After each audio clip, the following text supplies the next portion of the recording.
Welcome to the BCHS Bear Network. I'm your host, Gary Ownbey. Today we're talking track and field with head coach Eddie Frazier. Eddie, welcome to our program again this year. Last year we had our program, and then guess what? It went away. Yeah, the world season went ended, away. right? The world ended, I guess. But welcome. Glad to have you here today, It's Eddie. good to be back.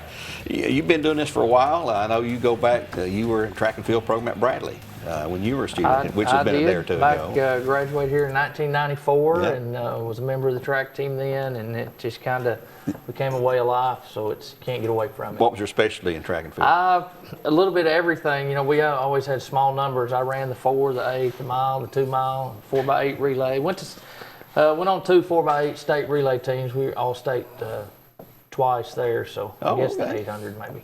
Yeah, okay.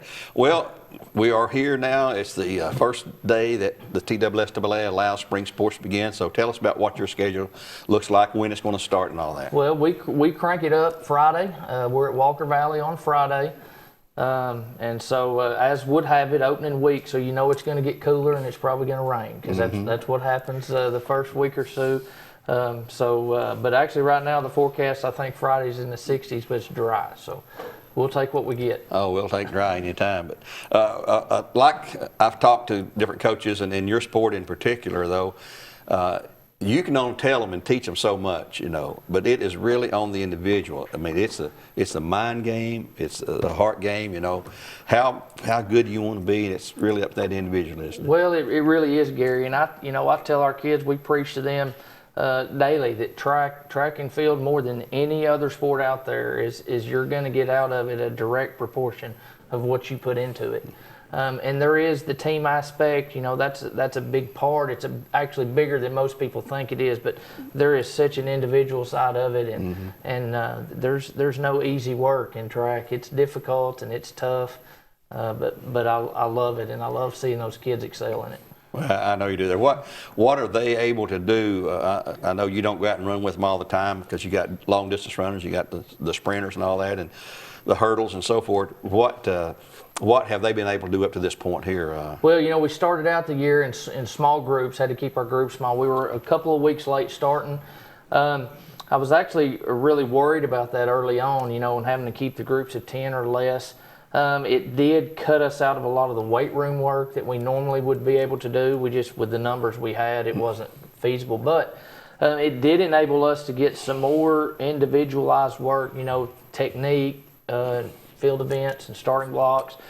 So that actually was a blessing that I didn't anticipate, but it became a positive. And then, of course, once they let us come back to full team, you know, that's been better and working together. And so it's, you know, but I don't know. I guess we'll find out Friday. And that match will be at we're at Walker Valley. The meet will be at Walker Valley. 4 o'clock. Is that just the 2 schools, or is it going to be a combination of other schools? I'm sure there will be multiple schools. I haven't looked as of yet to see how many. I would expect probably 6 or 8 schools there.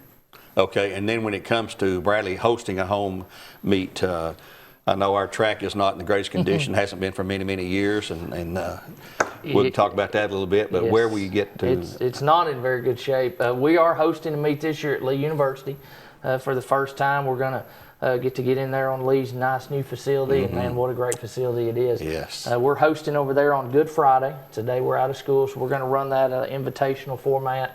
The last I checked, we had, I think, 16 schools entered, so we're just fingers crossed. We're praying for a warm, sunny day that day.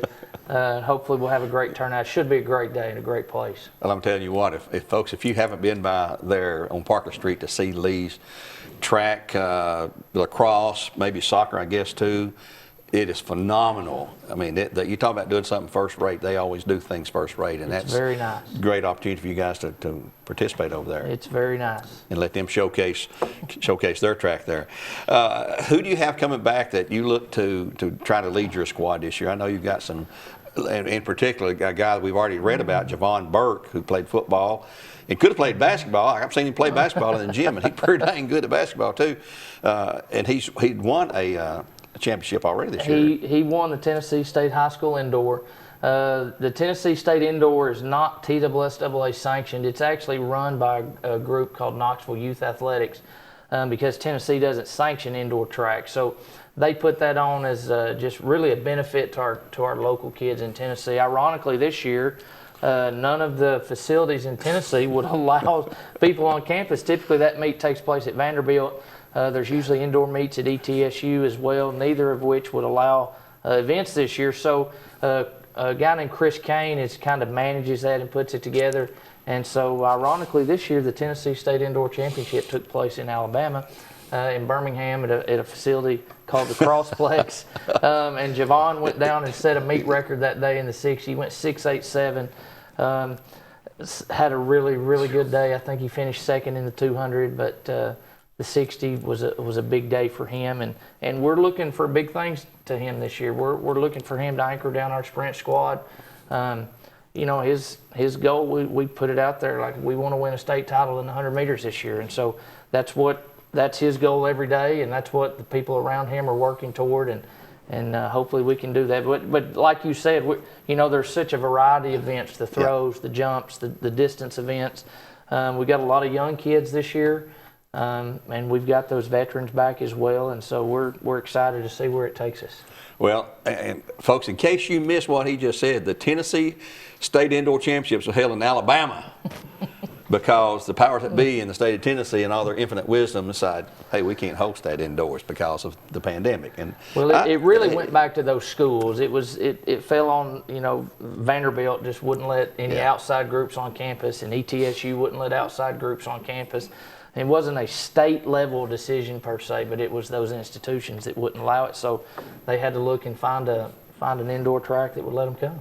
Well, and I know you appreciate them letting do that. And speaking of the pandemic, I never would make light of it. Serious thing, you lost your dad to that very thing. And we miss Jerry, who is a great supporter of athletics and education for any kid in this county, in this area. For sure, and he loved watching us on the track, but basketball, baseball, he would have been sitting there with me tonight watching Travis and our guys tee it up in baseball. So I miss him, but I know where he is, and we're going to roll right on.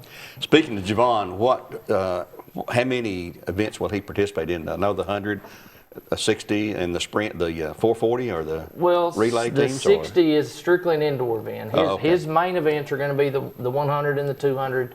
And then we may move him a little bit. I mean, he'll always stay right there. I mean, that's where his strength. That's where his bread's buttered, and so he'll be right there. We may run him on a leg of a relay. We may look at him in a field event. We'll see, but I can promise you he's gonna center around the 1 and the 2. Well, what's your class breakdown? Do you have a lot of senior experience, or is it a lot of youngsters coming in? You mentioned you're young, but we typically are always younger. For whatever reason, a lot of times seniors kind of check out on you a little bit. We like to see that not be the case, and we have quite a few seniors this year. But as always, we have a lot of freshmen and some very promising freshmen at that, and some sophomores that we're looking forward to seeing how they have progressed. You know, this year's a little different. You know, I look back, normally at this time of the year, I'm going into our first meet.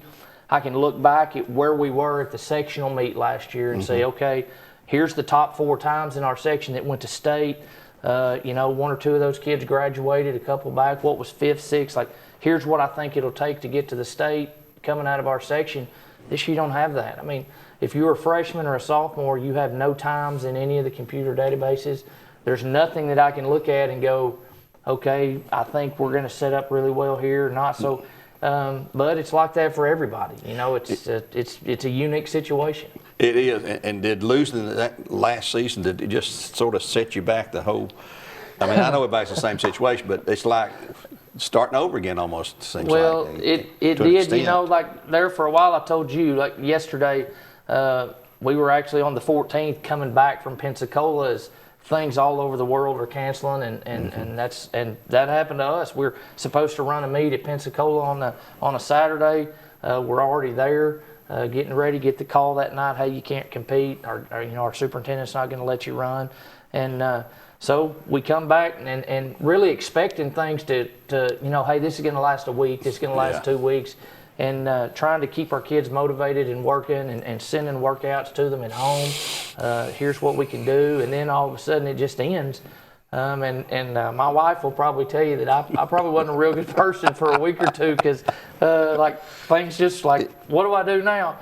And you know, but our kids went through that same thing, and I feel, gosh, my heart still breaks for those seniors. You know, they deserved a chance to get to go out on their own terms. They didn't get it, but at least those kids that were juniors that are coming back seniors, kids like Javon and Maggie Schwick, and some of those seniors that are back for us this year. You know, we're gonna see what they've got and what they've worked toward to put it back. But yeah, you're right. You know, like. I think some of our Hunter Hayden, for example, in the throws, we were expecting a big year out of him in the discus. He had an injury as a freshman, came back last year. We thought he would have a good year for us. Well, you don't get that season. And so now he's a junior and he's coming back, and I expect him to contend in the section with a chance to go to the state. But the problem for him this year is he's going to have to grow up in a hurry. You know, I mean, here we go, and you didn't get that season, you didn't get that chance to develop in competition. And the same with our others. You know, like I just mentioned, Maggie Schwick. What she specializes in? She's a high jumper, and as a sophomore, Maggie lost a tiebreaker in the sectional to get knocked out of the state as a sophomore. The good news was it was a PR. We told her going in that day what we thought it would take, and that's what she jumped that day, and she just lost out on a tiebreaker. I took her to the state as a sophomore just so she could see that, be a part of that experience and see, and she did. And she was on her way last year, and then of course no season. So, you know, here she is again on the brink of what I believe is a great chance for her to go to the state. And you know, if she'll continue to work, I think that'll come. But we're looking for big things out of her. Well, good. Now, a year or so ago, you had a great pole vaulter, a female. I'm trying to think of her name. Maddie Cantrell. Who set records here at Bradley. She's just a little thing, tiny petite thing. Do you have a pole vaulter this year, boys or girls? Well, we have a few that were that are still in the processes. So there again, last year, lose a whole year of work. And something like the pole vault, which is by far the most technical event on the track. So we've got multiple girls that are working. They're still a long way to go, but are making progress. We've got one boy that's working in that event that actually has shown some promising potential in Braden Swallows. So, but it's brand new to him, and it's brand new to those girls, and so we're going to see how that progresses and see. The good news, like I said, is everybody's in the same boat we are. I guess just thinking about all the events, you know, the running events, you know, the sprints and the long distance runs or whatever, you're not having to teach them how to do that. No. But in the hammer throw and the shot put and the discus and the pole vault things, those, like you say, they're really technical. The technique is vital to make it successful. It's all about technique. It's critical. And then, you know, the shot put, for example. People, well, that's just all strength. Well, no, it's a little bit strength, but it's a whole lot of technicalities there. The discus is even more technical than the shot put. And our kids work on that every single day, and they're getting better. But, you know, never satisfied. You got to work harder every day. Well, like we've talked about, it's an individual sport, and it's really on you. Ever how good you want to be, it's up to you and your efforts and your desire to accomplish that. And it's tough. It's a mental thing in a lot of ways. Well, it is, and we talk about that every day. The mental toughness that's required. You know, I mean, everybody has that certain degree of physical talent, but it's who's mentally tough enough to push through. That's a huge part of this sport. All right, well, Coach, we appreciate you taking time out of your busy schedule to be here with us today. It's Head Coach Eddie Frazier of the Bradley Central track and field team for the girls and boys. And who's your assistant coaches, by the way? Who's going to help you out? Daniel Hearn, Ben Smith, and Savannah Edwards all help us out. Oh, so you got three good ones there. We do. So you can fall back on them, you know. I have to every day. Yeah. Things don't go right, you can blame it on your assistant coaches, right? But thanks again for being here, though, Eddie. Appreciate that. That's Eddie Frazier, head coach of the track and field program here at Bradley Central. And we wish him the best. They'll open their season Friday at Walker Valley, their first official meet. And then, obviously, to follow that, there'll be a lot of things going on, so just watch for those, and we'll try to keep you posted. I know you do a lot of tweeting out there, and I see all your things. You're telling your people what to do and when to do it. And we do. All that, so that's a good way to communicate. It works for us. Yeah, it sure does. Until next time, we'll say so long for now. God bless, and go Bears and Bearettes.